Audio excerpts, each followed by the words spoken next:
नमस्कार, जय जोहार। क्या आप भी गवर्नमेंट एग्जाम्स की तैयारी करना चाहते हैं? क्या आप भी मेमोरी टेक्निक्स और ट्रिक्स के जरिए बहुत ही कम समय में स्मार्ट स्टडी करना चाहते हैं? क्या आप चाहते हैं कि सीजी व्यापम टॉपर आपको पढ़ाए? तो डाउनलोड करिए योगेंद्र साहू क्लासेस ऐप। यहाँ 10 से अधिक गवर्नमेंट एग्जाम्स क्रैक करने वाले और सीजी व्यापम टॉप करने वाले योगेंद्र सर CGPSC और सीजी व्यापम के अंतर्गत होने वाले सभी एग्जाम्स की तैयारी कराएं। तो डाउनलोड करिए Yogendra Sahu classes app to be the best, learn from the best.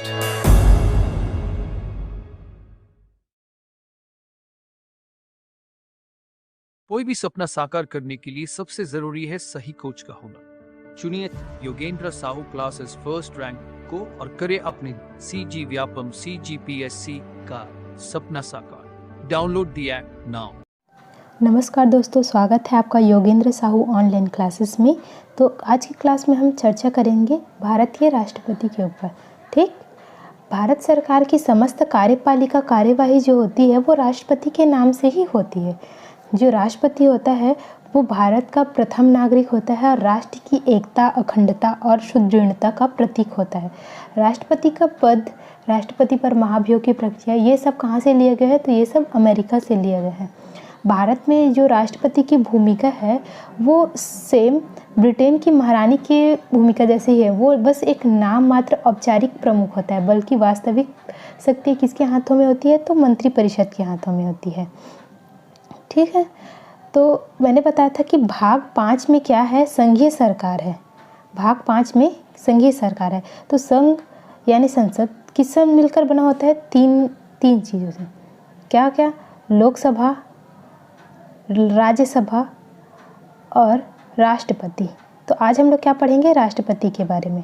ठीक है, तो राष्ट्रपति के पद, उसका निर्वाचन, उसकी कार्यकाल, उसकी नियुक्ति, उसकी योग्यता, शपथ, शर्तें, ये सब किन अनुच्छेदों में वर्णित थे? तो अनुच्छेद 52 से लेकर अनुच्छेद 61 तक।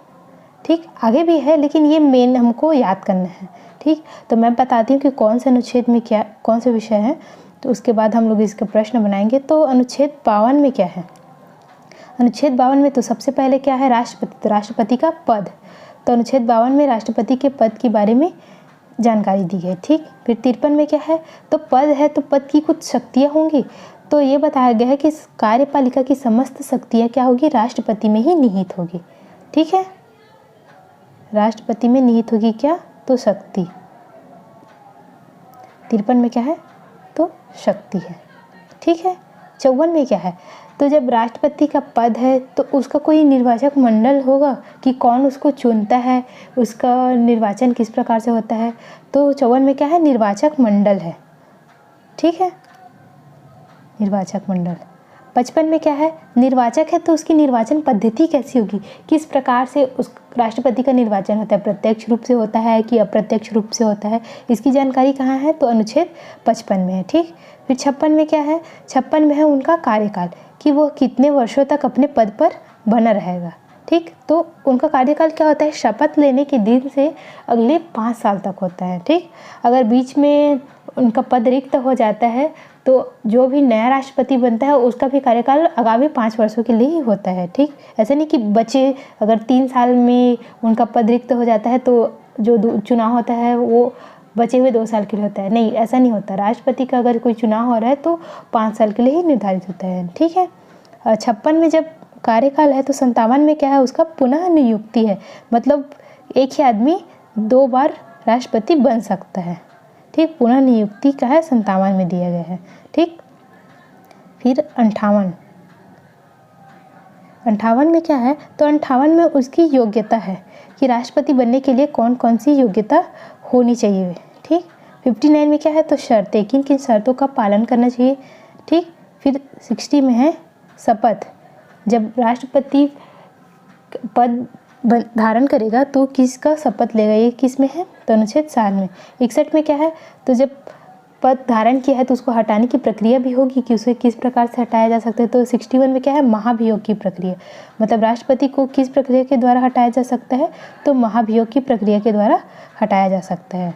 ठीक है, तो ये उसका हो गया मेन एक विषय कि हम लोग देखते हैं कौन से अनुच्छेद में किसका है। तो इसको याद कैसे रखेंगे, 52 में पद, 53 में पद की शक्ति, फिर 54 में उसको कैसे कौन लोग चुनते हैं, निर्वाचक मंडल, फिर 55 में निर्वाचन की पद्धति, 56 में कार्यकाल, तो कार्यकाल है तो पुनः नियुक्ति का किस में आएगा, 57 में आएगा। ठीक, 58 में योग्यता, फिर 59 में शर्तें, 60 में शपथ, फिर 61 में महाभियोग। मैंने कहीं से ट्रिक देखा था, उसको मैंने ऐसे याद किया था, पकानी कोका दुयो दशम। ठीक, मतलब पद 52 का मतलब कार्यपालिका शक्ति, तो ये 53 में शक्ति, फिर 54 में निर्वाचक मंडल, 55 में निर्वाचन की पद्धति, ऐसा याद किया था। ठीक है, एक बार फिर से लिख देती हूँ।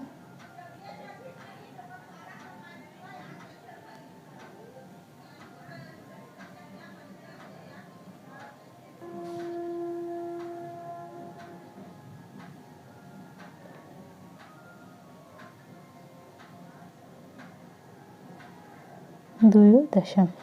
ठीक, पद कार्यपालिका शक्ति, नी से मतलब निर्वाचक मंडल, को का मतलब कोटा निर्वाचन, पद्धति का से कार्यकाल, दुयो से मतलब दोबारा आना मतलब पुनः नियुक्ति, यो से योग्यता, 10 से दशाएं या फिर शर्तें, स से शपथ, म से महाभियोग प्रक्रिया। ठीक, ऐसा याद रखेंगे। फिर आगे प्रश्न देखते हैं, और आगे जैसे जैसे प्रश्न आते जाएगा तो उसकी शक्तियों का, उसके निर्वाचक मंडल का, उसके निर्वाचन पद्धतियों का हम लोग विस्तार से चर्चा करेंगे। ठीक है, तो प्रश्न पहला देखते हैं हम, निम्न में से कौन से राष्ट्रपति सर्वोच्च न्यायालय में उपस्थित हुए थे जब सर्वोच्च न्यायालय राष्ट्रपति के निर्वाचन विवाद की सुनवाई कर रहा था? तो इसका आंसर होगा वी गिरी। ठीक, देश के चौथे राष्ट्रपति वी गिरी पर राष्ट्रपति चुनाव के विवाद को लेकर मुकदमा कर दिया गया था। राष्ट्रपति बनने के बाद भी वे कटघरे में गवाही देने पहुंचे, कोर्ट ने मामला खारिज कर दिया था। ठीक है, ऑप्शन बी इसका राइट आंसर था। निम्न में से कौन सी राष्ट्रपति की स्वविवेकी शक्तियां हैं? तो इसमें एक वर्ड आ रहा है शक्तियां, तो हम लोग राष्ट्रपति की शक्तियां कौन से अनुच्छेद में देखे थे? अनुच्छेद 53 में देखे थे। ठीक, इसमें उसकी कार्यपालिका शक्ति दिया गया था, मतलब राष्ट्रपति को कितने प्रकार की शक्तियाँ प्राप्त है, तो ये बहुत अलग अलग है। जैसे फर्स्ट है कार्यपालिका शक्ति, दूसरा है विधायी शक्ति, तीसरा है वित्तीय शक्ति, चौथा है आपातकालीन शक्ति, सैनिक शक्ति और स्वविवेकी शक्ति। तो यहाँ पर आ रहा है स्वविवेकी शक्ति। तो स्वविवेकी शक्ति होता क्या क्या है? तो स्वविवेकी शक्ति में आता है कि किसी विधेयक को आपत्ति सहित संसद के पास वापस भेज सकता है वो, ठीक है, या फिर किसी विधेयक को रोक सकता है, किसी विषय से संबंधित जानकारी के लिए प्रधानमंत्री को कह सकता है, किसी परामर्श पर मंत्रिपरिषद से पुनर्विचार के लिए कह सकता है, संसद को संदेश भेज सकता है। ठीक, ये सब उसकी स्वविवेकी शक्ति में आता है। ठीक, तो ये प्रश्न में देखते हैं कि क्या क्या उसकी स्वविवेकी शक्तियाँ हैं। तो किसी विधेयक को आपत्ति सहित संसद के पास भेजना, ये उसकी स्वविवेकी शक्ति हैं। ठीक, किसी विधेयक को रोक कर रखना, किसी विषय से संबंधित जानकारी के लिए प्रधानमंत्री को कहना, किसी परामर्श पर मंत्रिपरिषद को पुनर्विचार के लिए कहना। ठीक, ऑप्शन ई इसका राइट आंसर हो जाएगा। इसमें बोला है संसद का अधिवेशन बुलाना, ये उसकी स्वविवेकी शक्ति नहीं है, क्योंकि इसका वर्णन किसी अनुच्छेद में दिया गया। तो जब किसी चीज़ का वर्णन अनुच्छेद में दिया जाता है तो वो उसकी स्वविवेकी शक्ति ना होकर संवैधानिक शक्तियाँ हो जाती है। ठीक है, आगे देखते हैं प्रश्न तीसरा, निम्न में से सही नहीं है, सही नहीं है बोल रहा है। ठीक है, तो राष्ट्रपति लोकसभा को संबोधित एवं संदेश भेज सकता है, तो ये भेज सकता है बिल्कुल। राष्ट्रपति राज्यसभा को संबोधित एवं संदेश भेज सकता है, ये भी सही है। राष्ट्रपति दोनों सदनों को संबोधित एवं संदेश भेज सकता है, तो ये भी सही है। राष्ट्रपति किसी एक सदन को संबोधित व संदेश नहीं भेज सकता, ये गलत हो जाएगा। तो क्या सही नहीं है? ऑप्शन डी सही नहीं है। ठीक, आगे चौथा प्रश्न, राष्ट्रपति की क्षमा प्रदान करने की शक्ति में क्या सम्मिलित नहीं है बोल रहा है। ठीक है, तो राष्ट्रपति को है वो क्षमा दान करने की शक्ति प्राप्त है अनुच्छेद 72 के तहत। ठीक, अनुच्छेद 72 के तहत राष्ट्रपति किसी भी व्यक्ति को क्षमा दान दे सकता है, उसके मृत्यु दंड को भी समाप्त कर सकता है। वहीं राज्यपाल को भी इसकी मतलब क्षमा दान शक्ति प्राप्त है, लेकिन बस वो मृत्यु दंड को समाप्त नहीं कर सकता है। ठीक है, तो क्षमा प्रदान करने में भी अलग अलग प्रकार के हो सकते हैं, जैसे क्षमा, लघुकरण, परिहार, प्रविलंबन, ये सब। तो इसमें पूछा है क्या सम्मिलित नहीं है बोल रहा है। ठीक है, तो क्या क्या सम्मिलित है, तो क्षमा है, लघुकरण है, परिहार है, विराम है, प्रविलंबन है, लेकिन रोक और निरंतरता ये नहीं है। तो ऑप्शन ई इसका राइट आंसर हो जाएगा। ठीक है, क्षमा में क्या क्या है, तो दंड और बंदीकरण दोनों को हटा दिया जाता है एवं दोषी की सभी दंड और निर्हरताओं को पूर्णतः मुक्त कर दिया जाता है। ठीक है, लघुकरण में क्या है, दंड के स्वरूप को बदलकर कम करना, अर्थात राष्ट्रपति जो है अगर किसी को मृत्यु दंड मिला है तो उसको आजीवन कारावास में परिवर्तित कर सकता है। ठीक, परिहार का अर्थ है इसमें दंड की प्रकृति को परिवर्तन किए बिना उसकी अवधि कम करना। अगर आजीवन कारावास है या फिर कठोर कारावास है तो वो जैसे कि बहुत टाइम के लिए, आजीवन मतलब पूरे जीवन भर के लिए, तो उसको कम कर सकता है, जैसे 10 साल या 20 साल ऐसा कुछ। ठीक, तो विराम किसी विशेष परिस्थिति में किसी दोषी को दिए गए दंड के पालन करने से रोकना है। जैसे कि अगर किसी महिला को ये दंड मिला है और अगर वो प्रेग्नेंट है तो उसके दंड में कुछ टाइम के लिए विराम लगा सकते हैं। ठीक, प्रविलंबन दोषी व्यक्ति की क्षमा याचना अथवा दंड के स्वरूप में परिवर्तन याचना के लिए समय देना, किसी दंड विशेषकर मृत्यु दंड पर अस्थायी निलंबन। ठीक है, आगे 5वां प्रश्न देखते हैं, किस विधेयक बिल पर राष्ट्रपति हस्ताक्षर करने से इनकार कर सकता है। ठीक, तो देखते हैं किसमें हस्ताक्षर करने से इनकार कर सकता है, तो ये वित्त विधेयक और सरकारी विधेयक पर हस्ताक्षर करने से इनकार कर सकते हैं, मतलब ऑप्शन सी। लेकिन वहीं अगर संविधान संशोधन विधेयक हो या धन विधेयक हो, उस पर उसको हस्ताक्षर करना अनिवार्य होता है, क्योंकि धन विधेयक उसकी पूर्वानुमति से ही संसद के पटल पर रखा जाता है। ठीक है, प्रश्न 6वां है, जेबी निषेधाधिकार, पॉकेट वीटो और निषेधाधिकार की शक्ति का प्रयोग किसने किया था। तो ज्ञानी जैल सिंह और डॉक्टर APJ अब्दुल कलाम। ज्ञानी जैल सिंह ने राज्य सरकार के पोस्टल अमेंडमेंट बिल के लिए व डॉक्टर कलाम ने ऑफिस ऑफ प्रॉफिट बिल 2016 के संबंध में इस वीटो का उपयोग किया था। इस वीटो में क्या है, मतलब राष्ट्रपति ना तो उस विधेयक को वापस लौटाता है और ना ही उस पर अनुमति देता है, बस उसको रख लेता है मतलब अनिश्चित काल के लिए। ठीक, आगे देखते हैं 7वां प्रश्न, सही क्या है। क्षमा प्रदान करना एक अनुग्रह है। क्षमा प्रदान करने की मांग एक अधिकार के रूप में नहीं की जा सकती। ठीक, क्षमा प्रदान करने की मांग एक अधिकार के रूप में की जा सकती है। क्षमा प्रदान करने का न्यायिक पुनरावलोकन किया जा सकता है। क्षमा प्रदान करने की शक्ति का प्रयोग करते हुए राष्ट्रपति न्यायालय द्वारा दी गई सजा को निरस्त कर देता है। तो क्षमा प्रदान करना एक अनुग्रह है, ये सही है। ठीक है, वही क्षमा प्रदान करने की मांग एक अधिकार के रूप में नहीं की जा सकती, ये भी सही है। और क्षमा प्रदान करने का न्यायिक पुनरावलोकन किया जा सकता है, ये भी सही, मतलब ऑप्शन बी इसका राइट आंसर हो जाएगा। ठीक, राष्ट्रपति के विरुद्ध महाभियोग के विषय में सही क्या है। ठीक, तो यह एक प्रस्ताव के रूप में पुनर्स्थापित किया जाना चाहिए। यह 14 दिन के पूर्व सूचना पर लोकसभा में पुनर्स्थापित किया जा सकता है। तीसरा, यह लोकसभा के 1/3 सदस्यों द्वारा हस्ताक्षरित होना चाहिए। यह दोनों सदनों के 2/3 बहुमत से पारित होना चाहिए। यह दोनों सदनों के निरपेक्ष बहुमत से पारित होना चाहिए। यह लोकसभा या राज्यसभा में पुनर्स्थापित किया जा सकता है। तो सही क्या है, तो यह प्रस्ताव के रूप में पुनर्स्थापित किया जाना चाहिए। यह दोनों सदनों से 2/3 बहुमत से पारित होना चाहिए। यह लोकसभा या राज्यसभा में पुनर्स्थापित किया जा सकता है, मतलब ऑप्शन बी इसका राइट आंसर हो जाएगा। ठीक है, राष्ट्रपति पर महाभियोग किन 2 आधारों पर लगाया जा सकता है, तो सिद्ध कदाचार और असक्षमता से लाया जा सकता है। ठीक है, और अगर राष्ट्रपति के विरुद्ध हम महाभियोग ला रहे हैं तो उसको 14 दिन पूर्व सूचना देना अनिवार्य ही होता है। और महाभियोग जिस सदन में लाया जाता है ना, तो उस सदन के 1/4 सदस्यों द्वारा उसमें हस्ताक्षर होना चाहिए। और अगर जांच सिद्ध हो जाता है तो 2/3 बहुमत से पारित भी होना चाहिए। अगर ऐसा होता है तो राष्ट्रपति तत्काल अपदस्थ माना जाता है। ठीक है, 9वां प्रश्न है, नाम बताइए जिन्होंने 1956 में आंध्र प्रदेश का प्रथम मुख्यमंत्री नियुक्त किया गया, जो 2 बार लोकसभा के स्पीकर रहे, जो 1 बार राष्ट्रपति का चुनाव नहीं जीत सके, जो दूसरी बार निर्विरोध राष्ट्रपति चुने गए, जिन्होंने मोरारजी देसाई ने मंत्रिमंडल में मंत्री नियुक्त नहीं किया था। तो ऑप्शन है NS रेड्डी, ऑप्शन बी। ठीक है, आगे देखते हैं 10वां प्रश्न। संसद से पारित होने पर किस पदयुक्ति प्रस्ताव पर राष्ट्रपति का हस्ताक्षर आवश्यक है?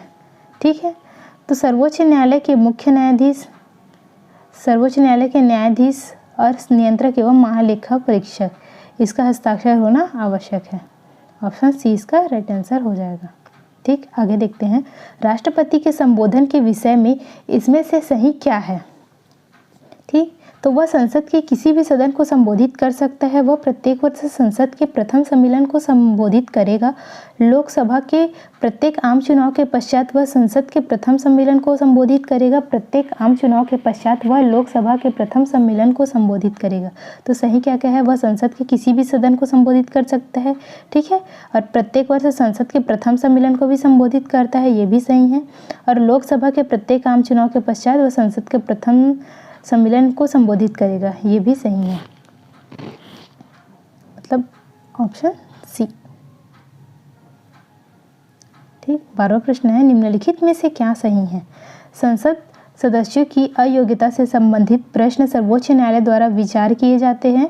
संसद सदस्यों की अयोग्यता से संबंधित प्रश्न निर्वाचन आयोग की सलाह पर राष्ट्रपति द्वारा विचार किए जाते हैं। तीसरा, संविधान के प्रथम सदन को लोकसभा का नाम और द्वितीय सदन को राज्यसभा का नाम दिया गया। चौथा, अनुच्छेद 103 संसद सदस्यों की अयोग्यता से संबंधित है। पांचवा, अनुच्छेद 103 निर्वाचन पूर्व की अयोग्यता से संबंधित है। तो इसमें क्या पूछा है? सही क्या सही है? तो इसमें सही क्या क्या है? संसद सदस्यों की अयोग्यता से संबंधित प्रश्न निर्वाचन आयोग की सलाह पर राष्ट्रपति द्वारा विचार किए जाते हैं। इसके साथ ही अनुच्छेद 103 संसद सदस्यों की अयोग्यता से संबंधित है। ये दोनों जो सही है, ऑप्शन सी। ठीक है,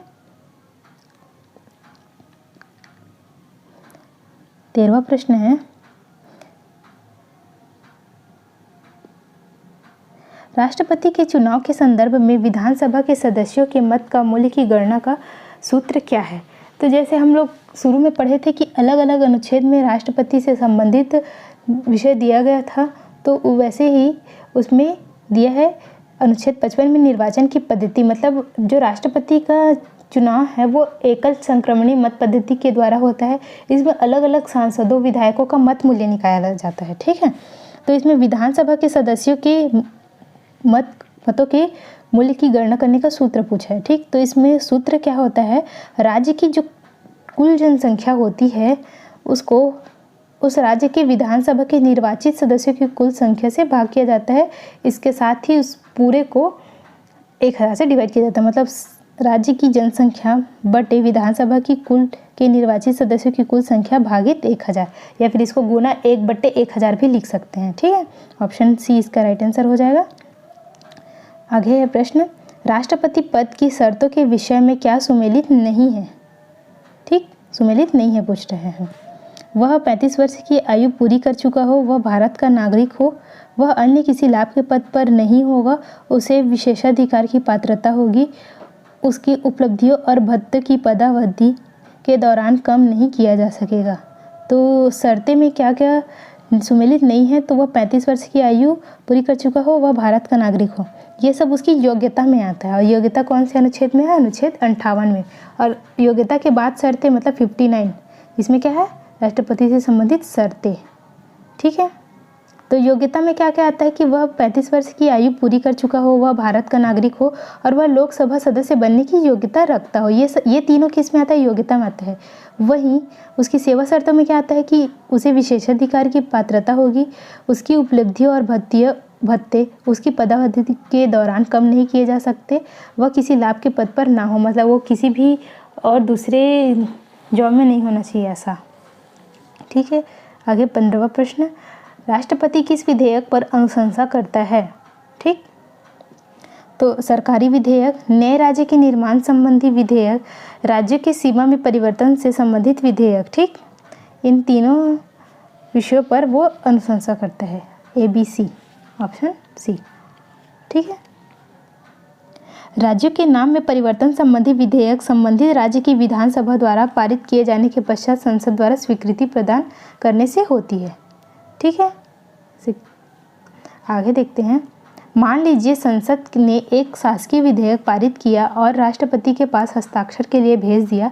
राष्ट्रपति ने कुछ आपत्तियों सहित विधेयक संसद में वापस भेज दिया। संसद ने विधेयक पर पुनर्विचार कर दोबारा पारित कर दिया और राष्ट्रपति के पास हस्ताक्षर के लिए भेज दिया। राष्ट्रपति ने विधेयक पर हस्ताक्षर नहीं किया और पद से त्यागपत्र दे दिया, क्या होगा? तो इस पर क्या होगा? विधेयक कानून के रूप में लागू नहीं हो सकता। जब तक राष्ट्रपति किसी विधेयक पर हस्ताक्षर नहीं करता तब तक वह जो बिल है वो विधेयक या कानून का रूप नहीं ले सकता। ठीक है। 17वां प्रश्न है, किस विधेयक पर राष्ट्रपति हस्ताक्षर करने से इनकार कर सकते हैं? ठीक है, इनकार कर सकता है ऐसा बोल रहा है, तो वो सरकारी विधेयक और वित्त विधेयक पर इनकार कर सकते हैं। धन विधेयक और संविधान संशोधन पर उसको अनुमति देनी ही होती है। तो ऑप्शन बी इसका राइट आंसर हो जाएगा। ठीक है, आगे देखते हैं। राष्ट्रपति के निर्वाचन के लिए योग्यता में क्या सुमेलित नहीं है? तो योग्यता में क्या सुमेलित नहीं है कि वह किसी लाभ के पद पर नहीं हो। ये किस में आता है? ये उसकी सेवा शर्तों में आता है। ठीक है, तो वो भारत का नागरिक, 35 वर्ष की आयु और लोकसभा का सदस्य निर्वाचित होने के लिए योग्यता रखता हो, ये सब किस में आता है? उसकी योग्यताओं में, मतलब अनुच्छेद 58 के तहत। ठीक। 19वां प्रश्न है, राष्ट्रपति के निर्वाचन में नामांकन पत्र होना चाहिए। तो नामांकन पत्र में 50 मतदाताओं द्वारा प्रस्तावित और 50 मतदाताओं द्वारा समर्थित, मतलब 50 प्रस्तावक और 50 अनुमोदक होने चाहिए। किसके चुनाव में? तो राष्ट्रपति के चुनाव में। ठीक है। 20वां प्रश्न है, निम्नलिखित में से कौन सी राष्ट्रपति की स्वविवेकी शक्ति है? तो मैंने आगे वाले प्रश्न में बताया था कि राष्ट्रपति की स्वविवेकी शक्ति क्या क्या है। तो देखते हैं। विधेयक को आपत्ति सहित वापस भेजना, ठीक, विधेयक को रोक कर रखना और संसद को संदेश भेजना, ये क्या है? उसकी स्वविवेकी शक्ति है। ठीक। 21वां प्रश्न है, भारतीय संविधान का परिरक्षण, संरक्षण और प्रतिरक्षण की शपथ का या प्रतिज्ञान कौन लेता है? तो इसका शपथ किसमें, कौन से अनुच्छेद में दिया था? तो 60 में दिया था। ठीक है, तो राष्ट्रपति किसका शपथ लेता है? तो संविधान के परिरक्षण, संरक्षण और प्रतिरक्षण का। ठीक। इसमें सब इसका अर्थ भी दिया है कि परिरक्षण मतलब क्या होता है? दूसरों को संविधान का उल्लंघन नहीं करने देना। संरक्षण, संविधान का प्रयोग सही ढंग से हो इस पर ध्यान देना।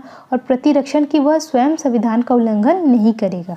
ठीक है, आगे देखते हैं। राष्ट्रपति के निर्वाचन के लिए योग्यता क्या नहीं है? तो इसमें योग्यता क्या नहीं है बोला, तो वह किसी अन्य लाभ के पद पर ना हो। ये किस में आता है? सेवा शर्त, मतलब 59 में आता है। बाकी योग्यता किस में आता है? 58 में आता है। ठीक है, आगे देखते हैं। रिपीटेड क्वेश्चन था वो। किस प्रकार के विधेयक गतिरोध पर विचार करने के लिए राष्ट्रपति संसद का संयुक्त अधिवेशन बुलाता है? तो वो सरकारी विधेयक पर संयुक्त अधिवेशन बुला सकता है, न कि धन विधेयक पर या फिर संविधान संशोधन विधेयक पर। ठीक है, 24वां प्रश्न देखते हैं। और वो किस अनुच्छेद के तहत संयुक्त अधिवेशन बुलाता है? तो 108 के तहत। तो आप मुझे कमेंट बॉक्स में बताइए, यदि दोनों सदनों का संयुक्त अधिवेशन राष्ट्रपति बुला रहा है तो उसकी अध्यक्षता कौन करेगा? ये आप कमेंट बॉक्स में बताइए इसका आंसर। ठीक है, आगे देखते हैं। भारत के महान्यायवादी को कैसे नियुक्त किया जाता है? तो भारत के महान्यायवादी को राष्ट्रपति के द्वारा नियुक्त किया जाता है। ठीक है, अनुच्छेद 76 के तहत।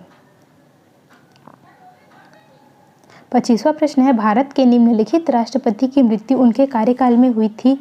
तो इसका आंसर होगा डॉक्टर जाकिर हुसैन और फखरुद्दीन अली अहमद। ये दो ऐसे राष्ट्रपति थे जिनकी मृत्यु राष्ट्रपति के पद पर रहते हुए ही हुई थी। ठीक है, तब ऑप्शन सी इसका राइट आंसर हो जाएगा। आगे देखते हैं। निम्नलिखित राष्ट्रपतियों को उपराष्ट्रपति के साथ सुमेलित कीजिए। ठीक है, तो एन संजीव रेड्डी, इनका क्या होगा? एम हिदायतुल्ला। ठीक।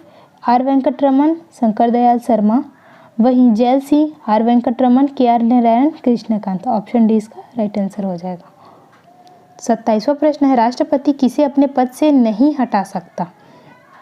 ठीक है, नहीं हटा सकता ऐसा बोल रहा है तो सर्वोच्च न्यायालय के न्यायाधीश और मुख्य चुनाव आयुक्त, इसके साथ ही संघ लोक सेवा आयोग का अध्यक्ष है। इसको राष्ट्रपति अपने पद से नहीं हटा सकता। ठीक है, क्योंकि इन लोगों को, मतलब जैसे राष्ट्रपति को महाभियोग की प्रक्रिया द्वारा हटाया जाता है, इन लोगों को भी महाभियोग जैसी प्रक्रिया द्वारा हटाया। मतलब इसमें जैसी वर्ड क्यों यूज़ किए हैं? क्योंकि कहीं भी हमारे संविधान में और बाकी लोगों के लिए महाभियोग शब्द का प्रयोग नहीं है। महाभियोग शब्द का प्रयोग केवल किसके लिए है? तो राष्ट्रपति के लिए है। किसके लिए है? तो राष्ट्रपति के लिए। और अगर बाकी लोगों को उसी प्रक्रिया के तहत अगर हटाया जाता है तो महाभियोग जैसी प्रक्रिया ऐसे लिख सकते हैं, न कि ऐसा लिखेंगे कि महाभियोग की प्रक्रिया द्वारा। ठीक है, आगे देखते हैं, इनमें से किसको छोड़कर बाकी को राष्ट्रपति द्वारा चुना जाता है? ठीक है, तो उपराष्ट्रपति को छोड़कर बाकी सभी को राष्ट्रपति द्वारा चुना जाता है। जैसे राज्यों का राज्यपाल, सर्वोच्च न्यायालय के न्यायाधीश व मुख्य न्यायाधीश, उच्च न्यायालय के न्यायाधीश व मुख्य न्यायाधीश, महान्यायाधीश, इन सबको राष्ट्रपति द्वारा चुना जाता है, जबकि उपराष्ट्रपति का निर्वाचन होता है। ठीक है, संसद में कौन अनुपातिक प्रतिनिधित्व प्रणाली के एकल संक्रमण मत पद्धति के द्वारा निर्वाचित नहीं होता है? तो स्पीकर, क्योंकि स्पीकर जो है वो प्रत्यक्ष रूप से निर्वाचित होता है, वह एक सांसद होता है जिसको ही लोकसभा का अध्यक्ष बनाया जाता है। ठीक है, जबकि उपराष्ट्रपति, राज्यसभा के सदस्य और राज्य विधानसभा के परिषद, इनको अनुपातिक प्रतिनिधित्व प्रणाली के एकल संक्रमणी मत पद्धति के द्वारा निर्वाचित किया जाता है। ठीक है, 30वां प्रश्न है, भारतीय राष्ट्रपति के चुनाव में एक मतदाता का मत अवैध हो जाएगा यदि, इस क्वेश्चन को विलोपित कर दिया है तो इसको छोड़ देते हैं, सुमिलित कीजिए। आगे देखते हैं, डॉक्टर जाकिर हुसैन, तो ये इनका कार्यकाल कब से कब तक था? तो 67 से 69। ठीक, ए का 3। फखरुद्दीन अली अहमद, तो इनका कब से था? 1974 से 77 तक था। ठीक है, डॉक्टर APJ अब्दुल कलाम, तो इनका कब से कब था? 2002 से 2007 तक। ठीक है, R वेंकटरमन, इनका कब से कब तक था? तो 1987 से 92। जैल सिंह का कब से कब तक था? तो 82 से 87। N संजीव रेड्डी का 77 से 82, मतलब ऑप्शन सी इसका राइट आंसर हो जाएगा। ठीक है, भारत के राष्ट्रपति को पद और गोपनीयता की शपथ कौन दिलाता है? तो सर्वोच्च न्यायालय के मुख्य न्यायाधीश CJI जिसको बोलते हैं, ये राष्ट्रपति को पद और गोपनीयता की शपथ दिलाते हैं। ठीक, शपथ किस अनुच्छेद में है? तो 60। ठीक, किसका शपथ लेते हैं? संविधान के संरक्षण, प्रतिरक्षण, ठीक, और परिरक्षण। ठीक, आगे देखते हैं,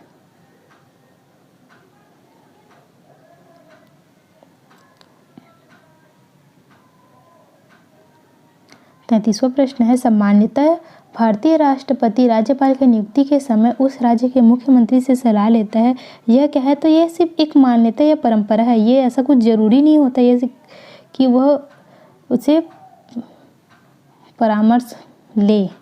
ठीक है, अनुच्छेद 155 के अंतर्गत राष्ट्रपति राज्यपाल की नियुक्ति करता है। इस नियुक्ति के दौरान वह परंपरागत रूप से संबंधित राज्य के मुख्यमंत्री से सलाह ले सकता है।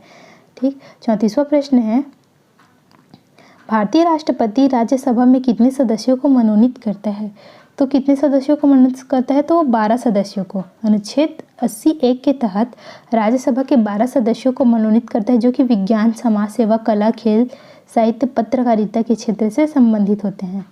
ठीक है, आगे देखते हैं, 35वां प्रश्न, 1976 आपातकाल के दौरान भारत का राष्ट्रपति कौन था? तो इसको याद रखना जरूरी है, आपातकाल के दौरान कौन था हमारा राष्ट्रपति? तो कौन था? फखरुद्दीन अली अहमद। ठीक,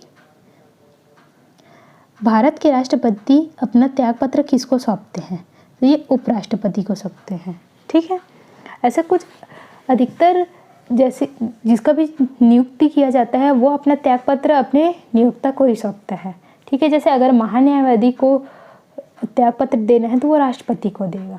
ठीक, लेकिन कुछ अपवाद होते हैं जो एक दूसरे को त्यागपत्र दे, जैसे राष्ट्रपति उपराष्ट्रपति को देगा, उपराष्ट्रपति राष्ट्रपति को देगा। ठीक, वैसे ही लोकसभा स्पीकर डिप्टी स्पीकर को देगा और डिप्टी स्पीकर स्पीकर को देगा।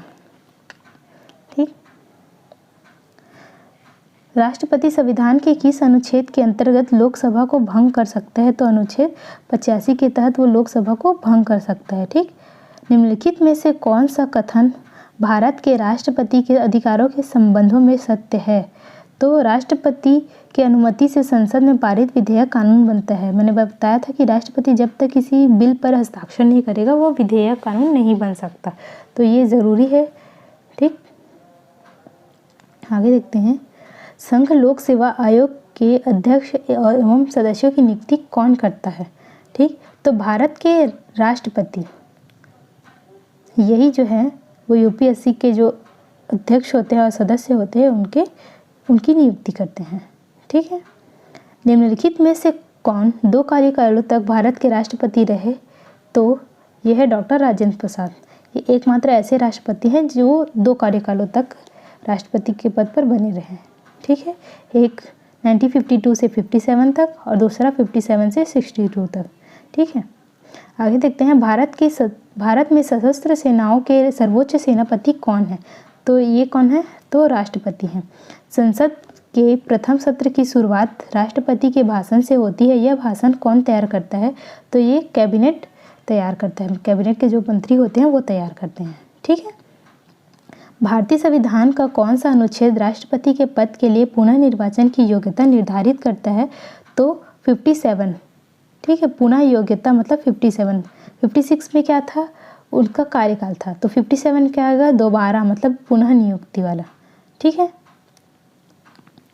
44वां है, कथन दिया है अपने कार्यकाल के दौरान भारत के राष्ट्रपति के विरुद्ध किसी भी न्यायालय में मुकदमा नहीं चलाया जा सकता। कारण है राष्ट्रपति का पद संविधान के ऊपर होता है।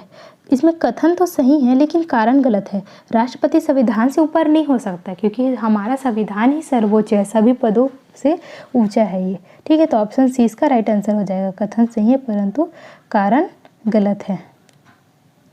ठीक, 45वां प्रश्न है, भारत के राष्ट्रपति की शक्तियों के संबंध में निम्नलिखित में से कौन सा कथन सही है? तो राष्ट्रपति सर्वोच्च सेनापति के रूप में सेना का संचालन करता है, ये उसकी शक्तियों में सही है। ये सैन्य शक्तियों में उसे प्राप्त है। ठीक है, कि वो तीनों सेनाओं का सर्वोच्च कमांडर होगा। थल सेना, जल सेना, वायु सेना, तीनों का प्रमुख सेना नायक होगा। ठीक है, 46वां प्रश्न है, किस सूची के विषय में राष्ट्रपति अध्यादेश नहीं लागू कर सकता? तो राज्य सूची। ठीक, क्योंकि राज्य सूची में राज्य ही कानून बना सकता है और उस पर जो शक्ति है, अध्यादेश जारी करने की शक्ति है, वो राज्यपाल को प्राप्त है। ठीक है, भारत के प्रथम राष्ट्रपति कौन थे? तो ये तो सभी को पता है कि राजेंद्र प्रसाद जी भारत के प्रथम राष्ट्रपति थे। ठीक है, 48वां प्रश्न है, भारत का राष्ट्रपति निर्वाचित किया जाता है तो सांसद और विधानसभा दोनों के निर्वाचित सदस्यों द्वारा। ठीक है, सांसद मतलब लोकसभा और राज्यसभा दोनों आएगा ना। ठीक, संसद मतलब राज्यसभा और लोकसभा, तो दोनों के कि कौन निर्वाचित सदस्य, ना कि मनोनीत सदस्य। और वही विधानसभा के, सिर्फ विधानसभा बोल रही हूँ ना कि विधान परिषद। ठीक है, विधानसभा के निर्वाचित सदस्य, इसके साथ ही दिल्ली और पांडिचेरी जो यूनियन टेरिटरी है उसके विधानसभा के निर्वाचित सदस्य राष्ट्रपति के निर्वाचन में भाग लेते हैं। ठीक, 49 प्रश्न है, निम्न में से किस विषय पर राष्ट्रपति के लिए मंत्रिपरिषद से सलाह लेना आवश्यक नहीं है? तो विधेयकों पर स्वीकृति देना। ये जरूरी नहीं है कि उसके लिए वो मंत्रिपरिषद से सलाह ले। ठीक, 50वां प्रश्न है, निम्न में से किस राष्ट्रपति ने एक शक्ति का प्रयोग किया था जिसे संवैधानिक शब्दावली में जेबी निषेधाधिकार या पॉकेट वीटो कहा जाता है? तो इसने किसने यूज़ किया था? तो ज्ञानी जैल सिंह ने।